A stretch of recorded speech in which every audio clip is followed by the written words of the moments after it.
हाँ। हेलो बच्चों, दर्पण का प्रकाश का परावर्तन, रिफ्लेक्शन ऑफ लाइट, वॉल्यूम 2 आज हम लोग पढ़ेंगे। अवतल दर्पण से या उत्तल दर्पण से संबंधित कुछ परिभाषाएं बताया था वॉल्यूम 1 में। जैसे दर्पण का ध्रुव, दर्पण का जो परावर्तक तल है उसका मध्य बिंदु दर्पण का ध्रुव कहलाता है। फोकस, अवतल दर्पण में मुख्य अक्ष के समांतर आने वाली प्रकाश किरणें दर्पण से परावर्तन के पश्चात जिस बिंदु से गुजरती हैं उसे कहते हैं फोकस। जैसे ये आपका अवतल दर्पण है, ये इसका मुख्य अक्ष, इसके समांतर आने वाली किरण जिस बिंदु से गुजरती है उसे कहते हैं फोकस। ये समांतर आई, ऐसे निकल गई। फोकस से लेकर दर्पण के ध्रुव तक की दूरी को कहते हैं फोकस दूरी। वक्रता केंद्र, गोली दर्पण जिसको खोखले गोले का कटा हुआ भाग है उस गोले के केंद्र को कहते हैं दर्पण का वक्रता केंद्र। वक्रता केंद्र से ध्रुव तक की दूरी को कहते हैं वक्रता त्रिज्या। इसको हम स्मॉल आर से दिखाते हैं। अवतल दर्पण में फोकस दूरी और वक्रता त्रिज्या दोनों ऋणात्मक होते हैं, क्योंकि दोनों ध्रुव के बाईं तरफ हम जो है दूरियां हमेशा ध्रुव से लेंगे। ध्रुव के बाईं तरफ जो दूरी होगी वो ऋणात्मक, ध्रुव के दाहिने तरफ जो दूरी होगी वो धनात्मक। जैसे निर्देशांक ज्यामिति में क्या होता है, मूल बिंदु के दाहिनी तरफ x प्लस, बाईं तरफ माइनस। वाई एक्सिस ऊपर में मूल बिंदु के प्लस होता है, नीचे माइनस। तो ध्रुव के ऊपर जब वाई एक्सिस पे जाएंगे प्लस होगा, नीचे जाएंगे तो माइनस हो जाएगा। मुख्य अक्ष क्या होता है, मुख्य अक्ष मतलब वो लाइन जो वक्रता केंद्र फोकस से होते हुए ध्रुव से पास होती है उसे कहते हैं मुख्य अक्ष। तो अवतल दर्पण की फोकस दूरी और वक्रता त्रिज्या दोनों ऋणात्मक, क्योंकि दोनों ध्रुव के बाईं तरफ होता है। उत्तल दर्पण में क्या होता है, उत्तल दर्पण के दबे हुए तल पे पॉलिश होता है, उभरे हुए से करता है प्रकाश का परावर्तन।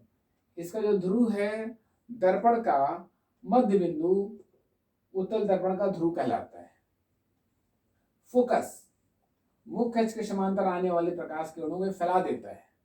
जब हम देखेंगे लगेगा ये फोकस से आती हुई प्रतीत होती है। फोकस से लेकर ध्रुव तक की दूरी को कहते हैं फोकस दूरी। ये दाहिनी तरफ पड़ रहा है ध्रुव के, इसलिए उत्तल दर्पण में फोकस दूरी क्या होगा, धनात्मक। वक्रता केंद्र, गोली दर्पण जिस खोखले गोले का कटा हुआ भाग है उस गोले के केंद्र को कहते हैं दर्पण का वक्रता केंद्र। वक्रता केंद्र से ध्रुव तक की दूरी को कहते हैं वक्रता त्रिज्या। उत्तल दर्पण में वक्रता त्रिज्या ध्रुव के दाहिनी तरफ है, इसलिए धनात्मक होगी। उत्तल दर्पण में फोकस दूरी और वक्रता दोनों दर्पण के ध्रुव के दाहिनी तरफ है, इसलिए दोनों धनात्मक होंगी।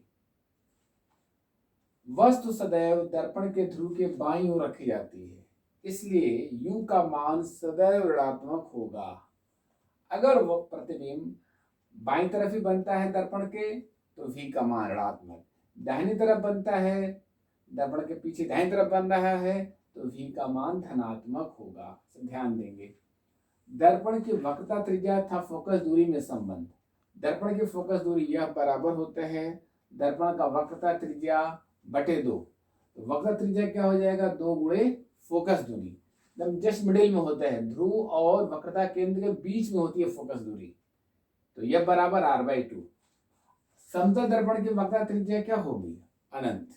तो फोकस दूरी यह भी अनंत हो जाएगा। तो यह बराबर r/2, अनंत बटा 2 करेंगे तो अनंत ही आएगा। गोली दर्पण के लिए सूत्र क्या होता है, 1/f बराबर 1/v प्लस 1/u। f दर्पण की फोकस दूरी है, ये दर्पण के ध्रुव से लेकर फोकस तक की दूरी। u दर्पण के ध्रुव से वस्तु की दूरी है, यह हमेशा ऋणात्मक होता है। v दर्पण के ध्रुव से प्रतिबिंब की दूरी। अगर प्रतिबिंब जिधर वस्तु है उधर ही बनता है तो v का मान ऋणात्मक, अगर दर्पण के पीछे बन रहा है तो धनात्मक होगा। रेखीय आवर्धन नियम बराबर I/O बराबर -v/u।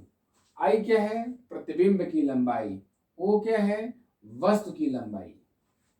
सीधे प्रतिबिंबों के लिए आवर्धन धनात्मक तथा उल्टे प्रतिबिंबों के लिए यम ऋणात्मक होगा। अगर प्रतिबिंब उल्टा बनता है, वास्तविक बनता है, तो u और v दोनों ऋण होंगे।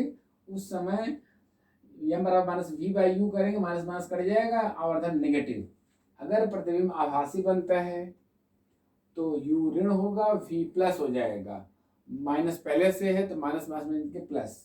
तो अगर प्रतिबिंब सीधा बनता है, सीधा बनेगा तो आभासी बनेगा, उस समय आवर्धन धनात्मक होगा।